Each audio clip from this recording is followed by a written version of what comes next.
প্রথম ওডিআইতে বাংলাদেশি বোলারদের বাজিমাত। বাংলাদেশি বোলারদের পারফরম্যান্স দেখে সবাই হতবাক। বিশেষ করে রাহিদ রানার পারফরম্যান্সের কথা তো বলতেই হয়। সেই সাথে মুস্তাফিজ বলেন, তাসকিন বলেন, মেহেদী মিরাজ বলেন এবং রিশাদ হোসেন বলেন। ৫টা বোলারকেই মেহেদী হাসান মিরাজ ব্যবহার করছে। ৫ জন বোলারই অসাধারণ বল করছে। সব মিলায় বাংলাদেশি বোলারদের যে জয়জয়কার ছিল প্রথম ওডিআইতে, এটা কেউ বিশ্বাস করে নাই।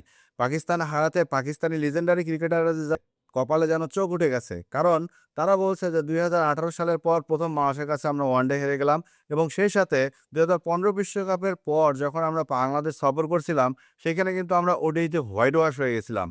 এবারও বাংলাদেশের যে বোলারদের পারফরম্যান্স দেখতেছি এবং ব্যাটাররা যেভাবে ব্যাটিং করলো, ১০ থেকে ১২ ওভারের মধ্যে ১১৪ রান তাড়া করে গেল, তাতে আমাদের কাছে মনে হয় যেন বাংলাদেশ ২০১৫ স্মৃতিটাকে আবার পুনরাবৃত্তি করবে। মানে পাকিস্তান আবার বাংলাদেশের কাছে হোয়াইট ওয়াশ হবে।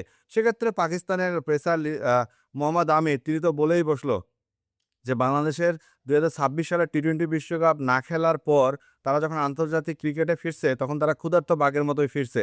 কারণ আন্তর্জাতিক ক্রিকেট না খেলতে পারা ন্যাশনাল টিমের ক্রিকেটারদের জন্য যে কতটা দুঃখজনক, কতটা হতাশার, সেটা বোঝাই যায়। যেখানে পাকিস্তান আনলিমিটেড ক্রিকেট খেললো, সেখানে বাংলাদেশ প্রায় ৬ মাসের পর ওডিআইতে ফিরে তাদের ঘরের মাঠে পাকিস্তানকে একদম বকরি বানায় দিল। পাকিস্তানের ব্যাটারদের পারফরম্যান্স দেখে তো মানে কিছু বলার ভাষা হারিয়ে ফেলছিল নাকি মোহাম্মদ আমির। তিনি এমনটাই জানিয়েছে। সেই সাথে বলছে যে বাংলাদেশের বোলাররা হচ্ছে ফার্স্ট ক্লাস লেভেলের বোলার, এটা সবাই জানেন। কারণ মুস্তাফিজুর রহমান, তাসকিন আহমেদ, নাহিদ রানা, তানজিদ হাসান সাকিব, শরীফুল ইসলাম, রিশাদ হোসেন, মেহেদী হাসান মিরাজ, তানভীর রহমান, বাংলাদেশের এইসব বোলাররা হচ্ছে ফার্স্ট ক্লাস বোলার। এবং বাংলাদেশের বোলারদের যদি ইকোনমি দেখতে চান, তাহলে দেখবেন এই বছরে যত ওডিআই ক্রিকেট হইছে, সেই ওডিআই ক্রিকেটে বাংলাদেশি বোলারদের ইকোনমি হচ্ছে ফার্স্ট। মানে বাংলাদেশি বোলাররা ফার্স্ট, যাদের ইকোনমি ছিল ৫০ ওভার ক্রিকেটে 4 পয়েন্ট সামথিং। সেখানে পাকিস্তানি বোলাররা সেই বোলারদের সামনে অসহায় ছিল। বিশেষ করে পাকিস্তানের ব্যাটাররা, তারা তো দাঁড়াতেই পারে নাই। পাকিস্তানের বোলারদের ইকোনমি যদি তাকান, তাহলে বিশ্বে বাংলাদেশের নিচে আছে পাকিস্তানি বোলারদের ইকোনমি। পাকিস্তানি বোলাররা যখন ১১৪ রান ডিফেন্ড করতে নামে, তখন তারা যেভাবে বল করা দরকার সেভাবে করে নাই। ফাহিম আশরাফ থেকে শুরু করে আমাদের দলের অধিনায়ক শাহীন শাহ আফ্রিদিও ফেল করছে।